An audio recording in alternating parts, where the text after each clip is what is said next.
মসজিদ আল্লাহর ঘর ও মুসলমানদের ইবাদতের জায়গা। মসজিদ মানুষ বর্তমানে চাকচিক্যময় করে, ইবাদত করে না। রাসূল সাল্লাল্লাহু আলাইহি সাল্লাম বলছেন, যতদিন লোকেরা মসজিদ নিয়ে গর্ব না করবে ততদিন কিয়ামত হবে না। মানে প্রতিযোগিতা করবে, আমার মসজিদে এত দামি টাইলস, এত দামি কার্পেট, গর্ব করবে। মসজিদ সমূহকে উচ্চ চাকচিক্যময় করে নির্মাণ করার জন্য আমি আসিনি, রাসূল সাল্লাল্লাহু আলাইহি ওয়াসাল্লাম এই কথা বলছেন।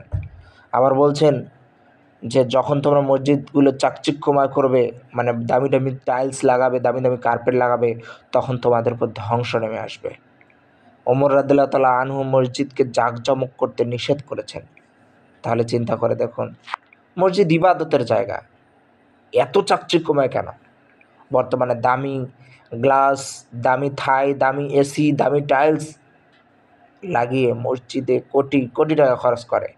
হায় রে, মডেল মসজিদ কত কোটি টাকা খরচ করছে। কেন ভাই, এত কোটি টাকা কেন খরচ করতে হবে?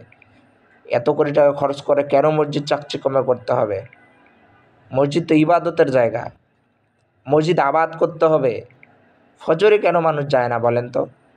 জহরে কেন যায় না? আবাদ করে